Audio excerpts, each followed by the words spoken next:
Hang on, hang on, everybody. I know you're just dying to get back with us.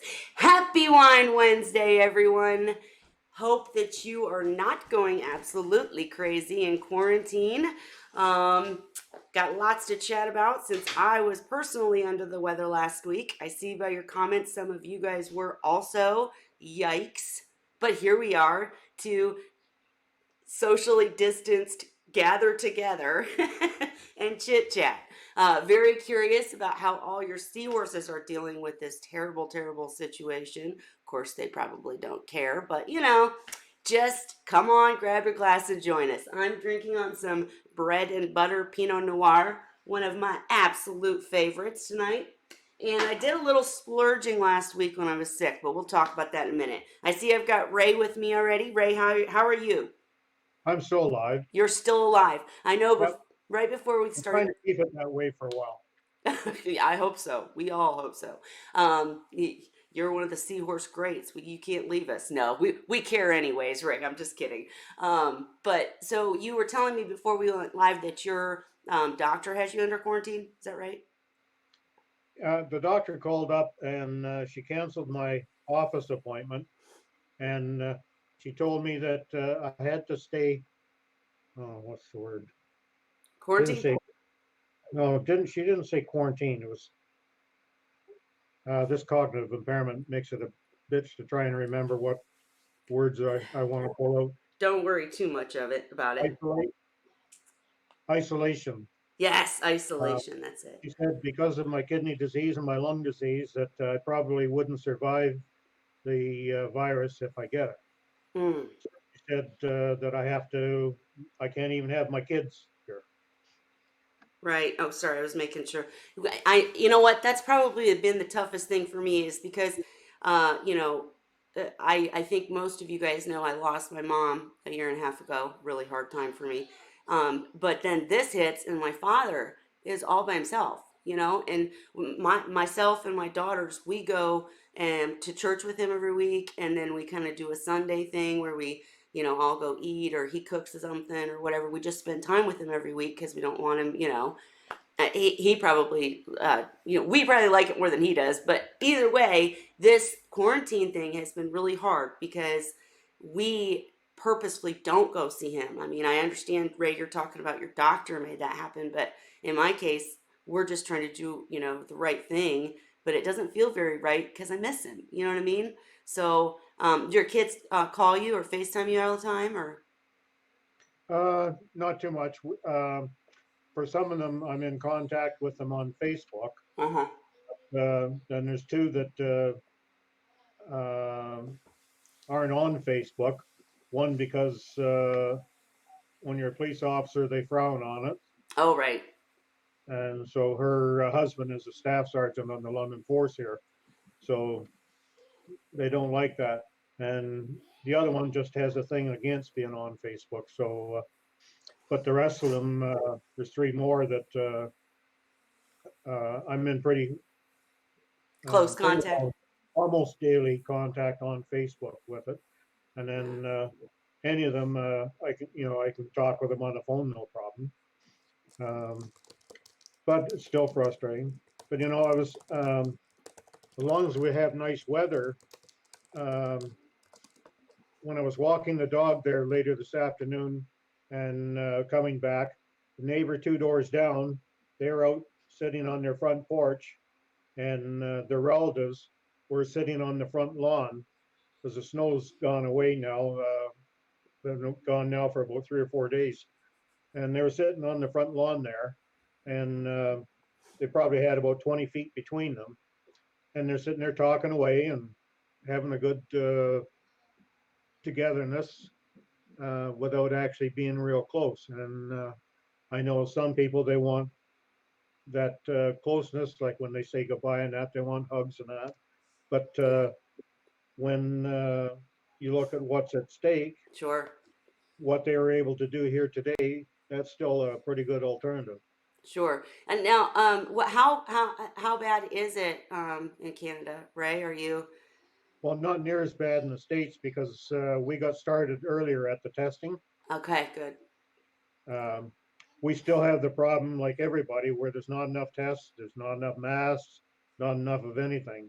Sure. Uh, but um, we're going at a much slower pace. So um, when you're looking at New York's looking to peak within the next couple of weeks, uh, we're probably going to be way beyond that. How do you think that they can tell that? Like I've had, as I mentioned, guys, before we even say anymore, as I mentioned, we do our part and we just stay home. My daughter and I got a cold that was not coronavirus, but we didn't go outside of the house at all for a week. And in fact, we didn't even do Wine Wednesday. Obviously, we couldn't have any problem on Wine Wednesday, but we did our part to stay home because it's the other people that we're worried about, not necessarily us.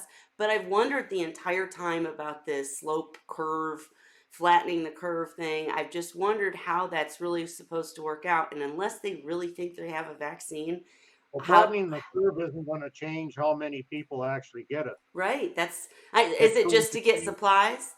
But the thing is, the hospitals cannot handle the peak curve. They can't even handle the flattened curve. Right. But it's a lot easier if you flatten that curve out. You're going to end up with a lot fewer deaths because the equipment they have just to pick the respirators, respirator, is that the word? Ventilator, I think. Ventilators. Yeah. Uh, if they flatten the curve, maybe they're only going to need half as many, and they still don't have enough to supply for that half. But you're going to have a lot fewer people are going to die at that rate. Sure. But now you got that Texas governor sitting there saying, "Oh, the old people will be happy to die or take the chance on dying, so it'll make it better. It'll be a better life for their kids and grandkids." Right. Yeah, So no, go ahead. you've got two different sides of the equation. Right, absolutely. And I get it and we're going to do whatever we're supposed to do, but you had mentioned right before we went live that you had seen where our president has said we're going to try to reopen things by Easter. And I took it from your comment that you didn't think that that was a good idea, or no opinion, It's or not what? only, it's not only not a good idea, Okay. it's probably an impossible thing to do in most area of the U.S. Look at right now when uh, what's the Asian country that's got on top of it next to China there? Oh gosh. I can't pull these things out, but they did South quite Korea? well. They had it all under control. Okay. And because it was under control, they started backing off. Now what's happening? Now they're going back into it again. They're worse off than what they were before. Sure. Yeah, I mean, I don't know, it's Taiwan or Hong Kong or something like that. One of these, sure. either that or Japan, but somebody I heard there. something about South Korea. I don't know if it was good or bad, but Well, South Korea did very well because yeah. they started testing right off the bat, and they tested for relative to the number of people they had. They were testing so many thousands of people every day, way more than what the states was. Now, But what does testing really do? I mean, obviously you can put the people who are sick away from the healthy people, but what it got the people that were known to be carrying it, got them segregated from the general population, so that they weren't able to infect as many people. And the I, sooner you can do that, and in the greater numbers, then there are statistics to show, and that's where like these curves that they're talking about, when they're predicting 2 weeks from now they're going to hit an apex. Uh, that's all statistical analysis. It's not fact, but it is borne out, and there are their best guess. people I that get do nothing it. but this kind of thing all the time, Right. and so it is fairly accurate, but it's not written in stone type of thing. There can be some variation, and sometimes they get it wrong, and they get it really wrong.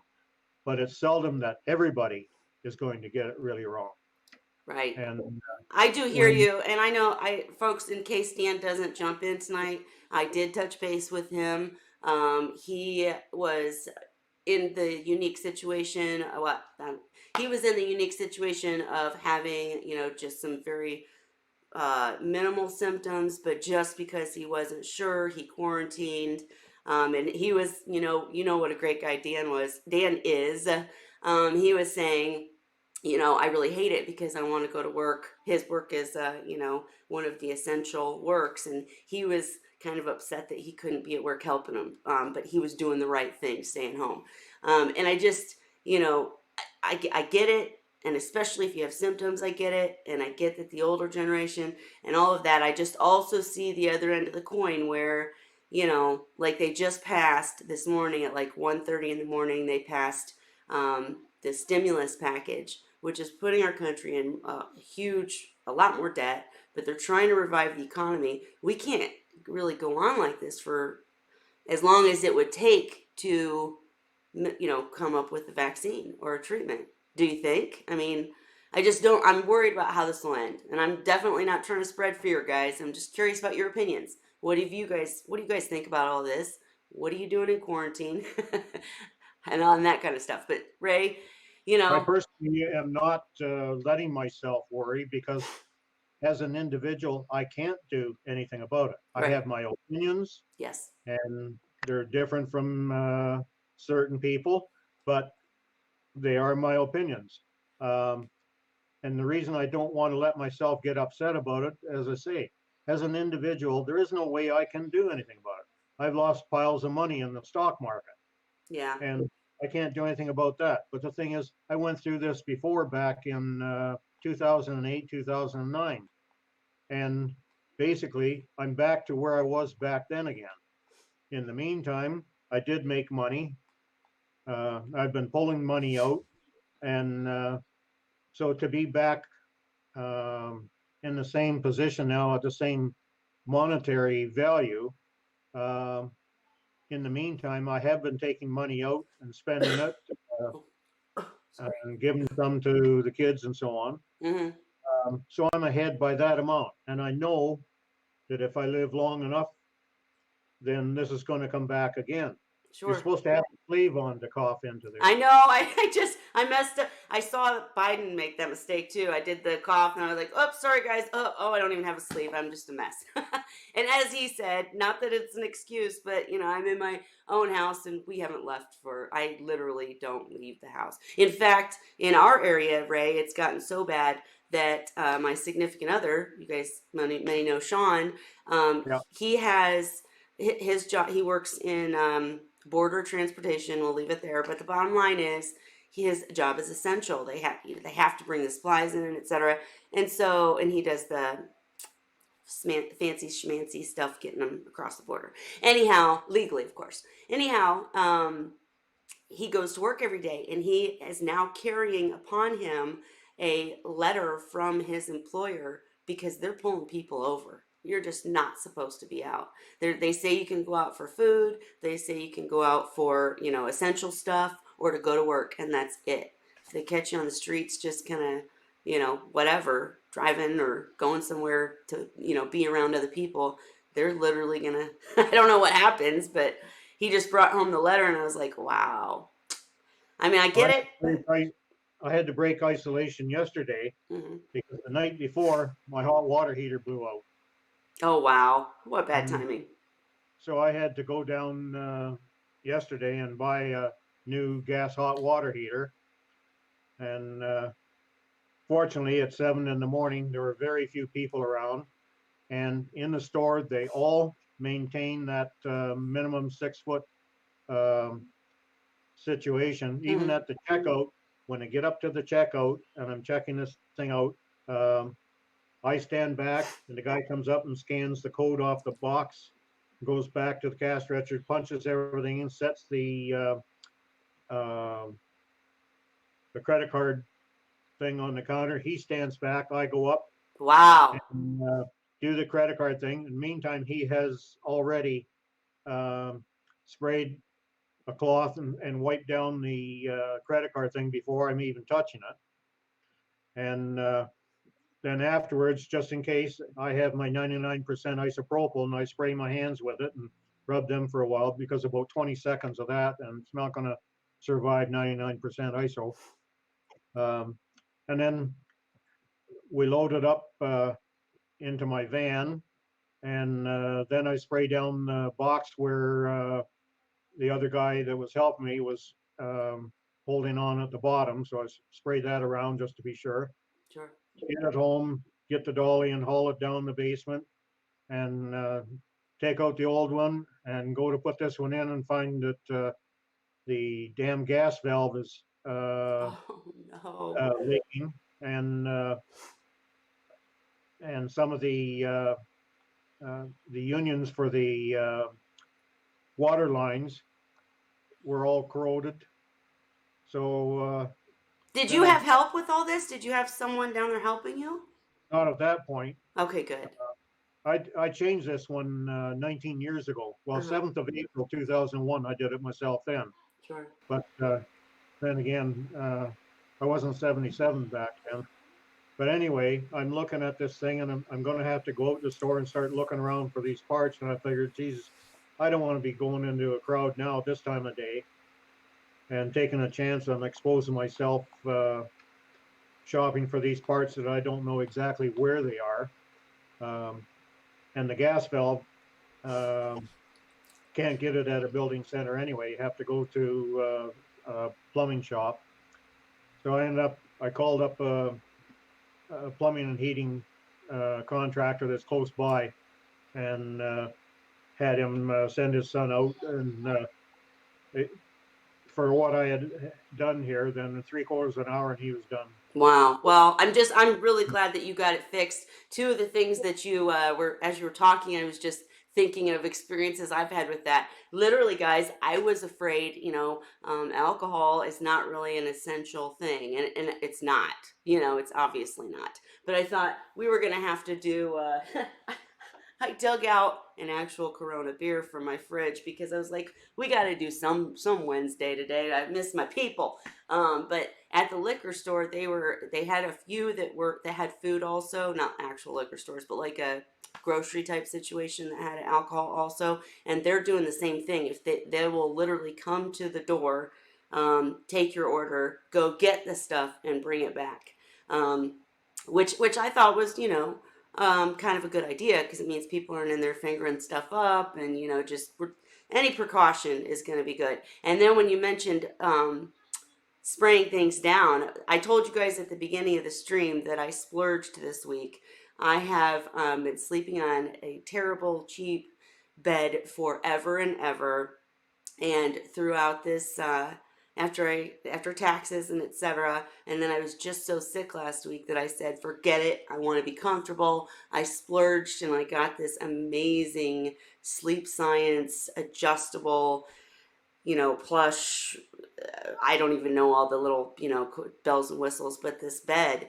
And I was so excited to get it in. And it came, the bed came yesterday, and then the frame came today. And I was like, bring it in, set it up, let's go.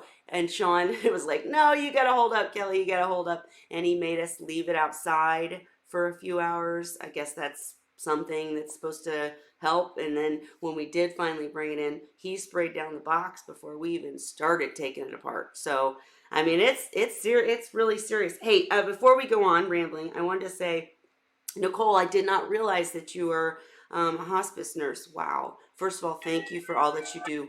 Period. Oh, I think I hear Ray's alarm, right? That's okay. It's just got to do my blood pressure. Okay. Well, if you gotta go, feel free. I'll just sit right here and do it. Okay, fine with me. Anyways, Nicole, I just want to first of all thank you just in general for everything that you do, and then knowing that you're, I know the hospice nurse is a little bit different, but you're still in a very giving situation. So thank you from the bottom of my heart for all of the people that you're helping, and to all of our nurses and everyone. I can't imagine what they go through. Here we are sitting here complaining about, or I am complaining about having to be stuck with kids in a house, for weeks and weeks. And I can't even imagine being the person out there risking myself to save others. So thank you, really, truly, thank you. And I'm curious, Nicole. I think that when you came to the channel recently, you had just started with seahorses. So I do want to talk about anything you guys want to talk about. Ray, anything you have too, of course. But I'm curious. How are your seahorses? And has the quarantine impacted you at all? I know as a nurse you probably get out more, but for instance, in my area, there's nowhere to buy mysis shrimp. Um, I didn't check neighboring towns because I just figured that it was kind of like this everywhere. And luckily, I've had enough thus far. But one of the things that people like Dan have always said is that you don't want to keep food for too long unless you have an extremely good, freezer that goes beyond what normal freezers go. And so I'm just curious what you guys are all doing. How are your seahorses? How are you managing to get food for them? I personally have never, ever, ever had luck with ordering food in. Um, so let me know if they're getting better with shipping food for you guys. What are you guys doing? I see Susan's watching. Hi, Susan. And Nicole, I do realize that hospice and hospital workers have different areas, but you, I personally, after my mother, know what you guys do too is extremely important, and you're dealing with some of the most in danger patients. So agreed. Thank you to all nurses, but definitely thank you, Nicole. But yeah, so Ray, have you had any trouble getting food for your seahorses? Now, as a matter of fact, I had, I think, 4 1-pound flats of Hikari mysis left down there, and each flat lasts me 16 days. So I figured I was good for a bit, but the way things are going, I can't be sure that it's going to be over with in that time. So I ordered a dozen flats, and I picked them up a week ago at the store. But I noticed today when they published the list of uh, things that can still be open, Mm-hmm. pet stores are still on the list for Really? being open. Yeah, because they want pets. They don't want people stressing over their pets. Well, that is fantastic to know. I just noticed that Nicole said that also. Maybe it's just where I live, or maybe their hours are different. I didn't really think to investigate fully, so I guess I'm just really glad that it's not an issue for everybody. I'm curious though. One of the other things that happens to me often, and in my small town, is there must be somebody else with seahorses or something, because they're always out of mysis shrimp. So, have you noticed anything at the pet stores, like people stockpiling, or they running out? Just curious if you guys are running into that. I saw that also we had something passed the other day where people aren't supposed to be able to do that either, but I don't really know how that could be controlled other than I don't know. Anyways, just let me know. And has anything else changed in your life? Have you noticed that you get to spend more time on your aquarium, or have you guys come down with some sort of stupid cold in the midst of this like I have? I'll tell you, one last thing. I was going to do the stream differently tonight and try to do it in front of my big SEA aquarium that used to hold all of my grow out seahorses. And that sounds like a bad term, but it's just the seahorses I raised from Fry. As they became adolescents and were completely weaned, I kept them in this big, I think it's 90-gallon, maybe. But, anyways, this big, beautiful tank that I had traded for a reef clam, a year or so ago. Anyhow, I finally got to the point where I had to part with some of them, sold most of them, and the few that I kept because I was just in love with, I have now combined with the few seahorses I had in the 65-gallon tank. So I have this big, huge tank sitting there empty that I'm trying to figure out what I want to do with. And so you guys gotta help me with this. But I kind of forgot where I was going with the whole conversation. But just kind of curious what you guys should I do more seahorses? Should I do a different reef type situation? Give me some advice. Did somebody else just join? Baha, we have Sir Dan. How are you, Dan? I'm hanging tough. Good. I kind of mentioned you a little bit earlier, told people that you were still kicking. But what's going on with you? Well, just kicking away. Did you get sick? Yep. What did you ever find out if it was corona? No, they won't allow it unless you're in ICU on the respirator or met somebody or in contact with somebody who is known to have it or traveled out of the country or very rich or politically connected. You're not going to get tested down here. You know, I noticed, I saw Amy, I can't pronounce her last name, Klobuchar or whatever, whose husband got corona, and she actually, they asked her if she got tested, and she said no, because I don't think it's right that only certain people are getting tested. And I couldn't agree more. I noticed that too, Dan, when I got my cold. Um, Tanya had been told she did not have corona, but no, it's that. Tanya had been told she didn't have it, but they didn't do an actual test. I think it was just because she was young. And then when I called and said, "Well, how do I get tested?" They kind of gave me the same answer as you, Dan. Do you think that that'll change in coming days as they get more tests? Or I do. I think what's more important is for them to come up with a test for the antibodies and find out who has had it. ooh, Um, because the problem is that, from what we can tell down here and talking with some of the sorry. medical people and people that are tied into public service, there's a lot of people down here. I would say probably 10 to 1 of what we estimate is how many people have it versus what's reported. Right, And it's there's also other things going around too. There's the regular flu, right, there's the swine flu. Um, there's several different things going around. I just know with the symptoms, it kind of sucked because I knew I had the symptoms, but I couldn't say that it was. I couldn't say that it wasn't. And fortunately for me, it wasn't as bad because of all the crap that I take. sure, But um, still, it was classic. So what do and then it's like my daughter, once she's now that she's pretty much recovered, it's the age old thing is that without testing, when do you go back to work? And right. the other thing is they don't even want you to come in when, she needed a note for work, and nobody was willing to see her when she called ahead to see if she could go in and get, examined and get a note. And they said, no, stay home. Right. You Yeah, know, that's kind of go on. Sorry. it's a catch 22 for her. And she's, messing her pants worried about whether or not she's going to have a job because she can't get a, you know, medical proof that she was ill. Oh my So gosh. what she ended up doing was going to work, and they took one look at her and sent her behind back home. Sure. But the way that company works, that's her immediate supervisor, corporate, whatever state they're in, has no clue, and they work on a point system on how they hire and fire people. Well, I